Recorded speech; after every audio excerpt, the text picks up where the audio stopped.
Sir, one part of the annexure talks about electronic toll collection which is now for an unlimited period. I know for fact there's a law on toll which says toll is a compensatory imposition. मतलब आप toll तब तक collect करेंगे जब तक आपका road का cost plus profit gets recovered. But this is not happening in India. All tolls continue indefinitely, which is not in public interest, sir. It's basically cheating to the public. So I am saying, sir, that does NHAI, which plans to review this unlimited collection policy, which is against public interest, sir. Sir, जो justice Lodha commission में जो 50,000 करोड़ की property चिन्हित की गई थी, Perl company की, BSEL की, अरसारा की तो बात ही छोड़िए, और कुछ साल पहले की गई थी, वो 50,000 करोड़ की बहुत ही बेशकीमती जगह पर जो जायदाद थी उसको कुर्क करके पर्ल के करोड़ों निवेशकों को वो पैसे वापस क्यों नहीं किए गए? राजस्थान के प्रमुख नगर उदयपुर को पाली, जैसलमेर व जोधपुर क्षेत्र से जोड़ने वाले राष्ट्रीय राजमार्ग SH-16 का एक घाट सेक्शन हिस्सा जो राजसमंद जिले के गढ़बोड़ से देसूरी के मध्य स्थित है, लगभग 8 किलोमीटर के इस घाट सेक्शन को देसूरी की नाल के नाम से भी जाना जाता है. यह मार्ग राजस्थान के महत्वपूर्ण व्यवसाय मार्बल ग्रेनाइट के प्रमुख नगरों उदयपुर व राजसमंद से पाली, जोधपुर, जालोर, सिरोही, भीनमाल, सांचौर व माउंट आबू तक जाने का मुख्य मार्ग है, जो कम दूरी व कम समय में व्यापार को बढ़ावा देता है. एवं यह मार्ग गोमती, चारभुजा, देसूरी होकर आगे गंतव्य तक जाता है. इसके अतिरिक्त देसूरी की नाल उदयपुर को भारतीय सेना के अंतर्राष्ट्रीय बॉर्डर जैसलमेर से भी जोड़ता है. अतः इस मार्ग का इस्तेमाल भारतीय सेना के वाहन भी उदयपुर और जैसलमेर में आने जाने के लिए इसके मध्य इस्तेमाल करते हैं. देसूरी की नाल घाट सेक्शन ऐतिहासिक श्री राणकपुर मंदिर, श्री परशुराम महादेव मंदिर, श्री चारभुजा नाथ जी मंदिर एवं श्रीनाथ जी मंदिर, नाथद्वारा जैसे धार्मिक आस्था और अत्यंत मान्यता वाले स्थानों को भी जोड़ता है.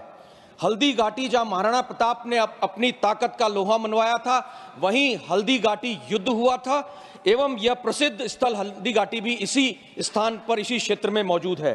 अरावली पर्वत श्रृंखलाओं के समीप यूनेस्को वर्ल्ड हेरिटेज साइट विश्व विख्यात कुंभलगढ़ दुर्ग भी यहीं स्थित है, जिसकी दीवार the great wall of India विश्व के the great wall of China के बाद दूसरी सबसे बड़ी दीवार है. उपसभापति महोदय, एक दर्दनाक हादसे का भी जिक्र करना चाहूंगा. देश ही नहीं अपितु पूरे विश्व का सबसे बड़ा हादसा देसूरी दुखांतिका इसी स्थान पर दिनांक 7 सितंबर 2007 को हुआ था, जिसमें मौके पर ही 108 लोगों की मौत हो गई थी. वहीं भारतीय सेना के वाहनों सहित हादसों का अनुमान अगर लगाया जाए तो प्रतिवर्ष यहां औसतन 100 से अधिक लोगों को हादसे में अपनी जान गंवानी पड़ती है. इन्हीं हादसों में मार्बल व अन्य सामान की क्षति होने से प्रतिवर्ष व्यापारियों को करोड़ों का नुकसान भी होता है. देसूरी चारभुजा के मध्य इस घाट सेक्शन में 12 खतरनाक S और L सेक्शन के मोड़ हैं और 5 सकड़ी पुलियाओं पर खतरनाक ढलान है, जिसमें वाहनों की सांस हाँफ जाती है और कभी वो चट्टानों से टकराते हैं तो कभी वो 40 फुट गहरी पास में जो खाई है उसमें गिरते हैं. देसूरी की नाल में 1952 से अब तक लगभग 1000 से भी ज्यादा मौतें हो चुकी हैं.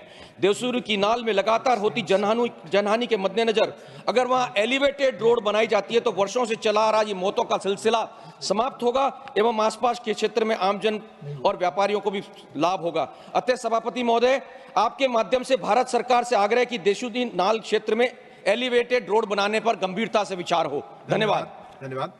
के माध्यम से मंत्री महोदय से पूछना चाहूंगा, क्या यह सही है कि एयर इंडिया के निजीकरण के बाद आरक्षित श्रेणी के कर्मचारियों के हितों को सुरक्षित रखने के लिए एक समिति का गठन किया गया था? यदि हां, तो अनुसूचित जाति और अनुसूचित जनजाति कर्मचारियों सहित सभी स्थायी कर्मचारियों की सेवानिवृत्ति, अवकाश, नकदीकरण, ग्रेच्युटी, कर्मचारी आवास और पदोन्नति और भर्ती के लिए आरक्षण के संबंध में क्या सुझाव दिए गए हैं? क्या इस समिति द्वारा दिए गए सुझावों पर अमल किया जा रहा है? यदि हां, तो इस संदर्भ में क्या नीतिगत निर्णय लिए गए हैं? धन्यवाद. मैं आपके माध्यम से मंत्री महोदय को प्रश्न पूछना चाहूँगा. कंपनियों के सुगमता के निकास के दौरान संबंधित श्रमिकों और अन्य हितधारकों के हितों के सुरक्षा के लिए सरकार क्या कदम उठा रही है? यदि हाँ तो कृपया बताने की कृपा करें कि क्या सरकार इस संबंध में कोई विशेष नीति या नियमावली बनाई है? निकास के दौरान श्रमिकों के वेतन भत्तों और अन्य लाभों की सुरक्षा कैसे सुनिश्चित की जा रही है? Honorable Speaker, sir, I wanted to ask through you to the Honorable Minister about the ways in which the Mudra loans are dispersed and monitored.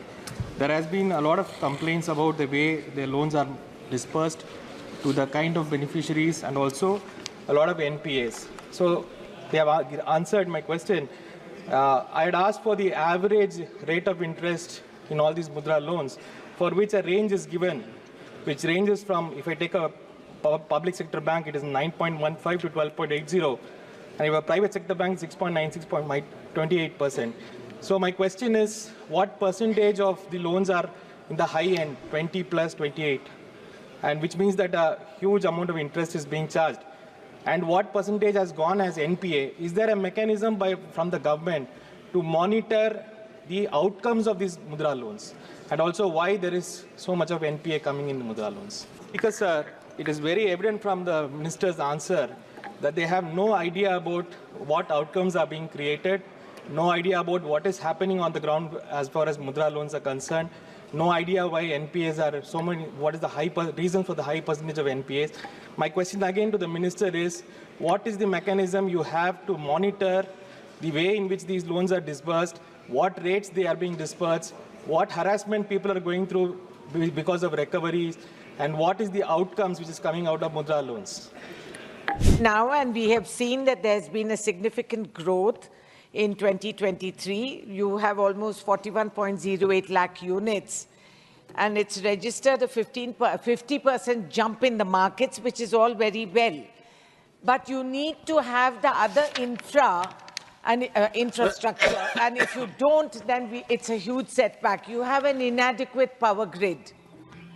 And rural charging stations are going to have different requirements from urban stations, as well as there's a lack of public EV charging stations.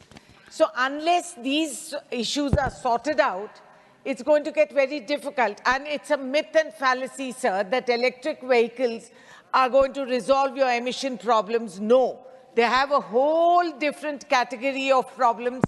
And EV itself and the kind of batteries and power grids that they need are going to be contaminating the environment in a much more serious way. So I want to know what steps you are taking for setting up EV charging stations in public spaces. What are you going to do about the inadequate power grid, which will not be able to charge the vehicles, contribute to the vehicles, and the cost price per unit goes up? And the geographical vastness and diversity that India has, whether you have specific plans for public EV charging stations in these areas.